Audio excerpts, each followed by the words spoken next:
We're here today at the Historical Museum in Essex Center with Tim Jerman, who's a longtime member of the Historical Society and a great local historian. Tim, why don't you introduce us to what we have here in the museum?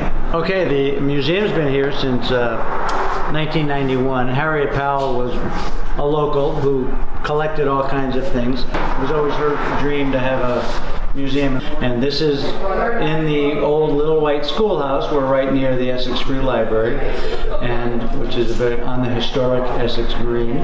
The historic oldest cemetery in Essex is right across the street.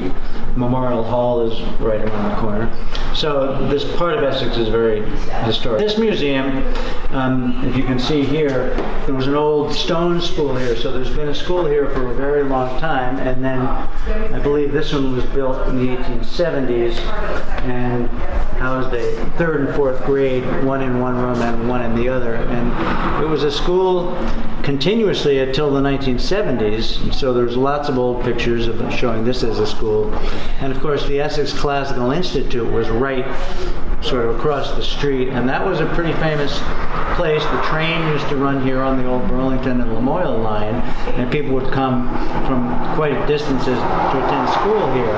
And we have a lot of stuff that was bequeathed to the museum from the old Essex Classical Institute. And one of the most important things, if you just look over here, is that's a Travis, it's called, spelled like travois. It was a sled that they used at the Institute, and we have a picture of them sledding in the 1890s. Again, a lot of it is Harriet's collection, but people have given things over the years, so...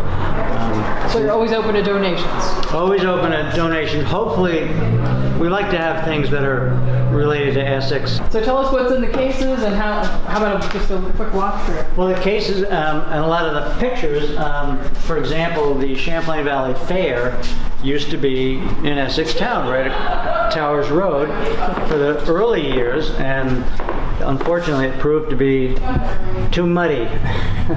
So that they looked for land down. That's when they found the land down in the village, which was, I think, was drier at the time. So, but this shows people coming in their cars. It was a big deal as early as 1913.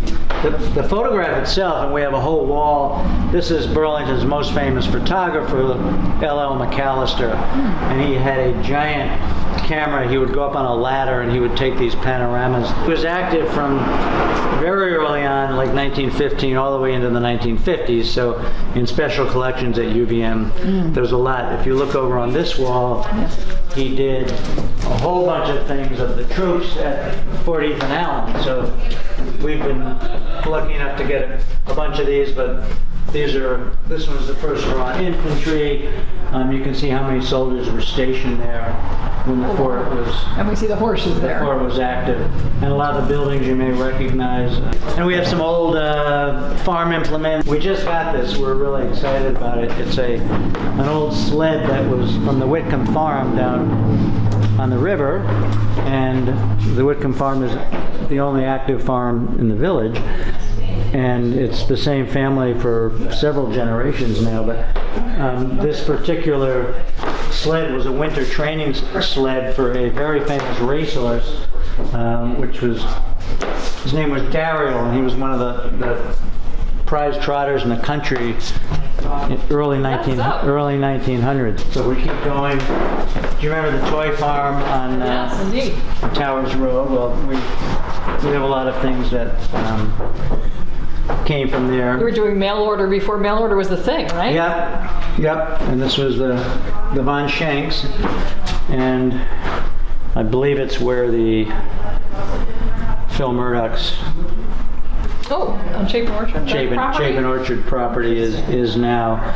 And the 1805 schoolhouse, which is out in the parking lot, which is one of the old schoolhouses. There used to be up to 17 school districts in Essex. Anywhere where there were a couple of families in the old days, you'd have a little schoolhouse, and they'd hire a teacher, and they'd go in the morning and the kids would start the fire and have chores, and they'd go to school there. And one of those has survived. It had been moved to that farm. It was being used as a shed at the toy farm, and then it was donated here, and Hugh B. Norton and others have helped fix it up, and occasionally the school kids will come over and see what it was like from a school that we believe was built in 1805. Some of the old schoolhouses are still around too and have been preserved. There's a couple in the village that are private homes. A couple of them have been moved from the town. In the old days, they rarely took buildings down. They moved them because it was cheaper and more economical. This is an exhibit about the jury bricks. Famous jury bricks. Oh my goodness.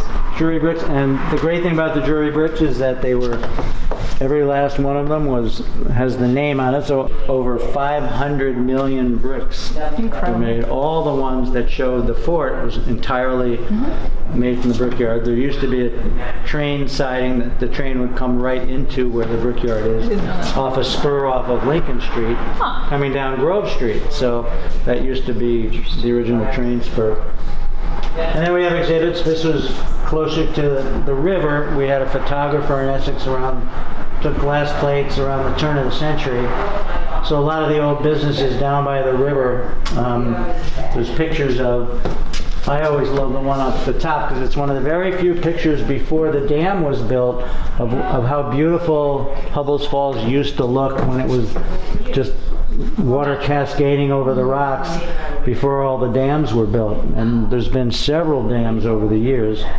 And there were a lot of businesses down by the river. So now if you go to IBM, where all that stuff was, you see nothing but a scene that looks like it never had anything on it. But there was, in the early 1800s, there was many businesses down there, many of which got washed away in the first big flood, which was in 1830. It was not as big as the flood in 1927, but close, and it wiped out just about everything on the river, including the bridge that was there at the time. So that's the kind of things. We have other things on the wall. We have several paintings.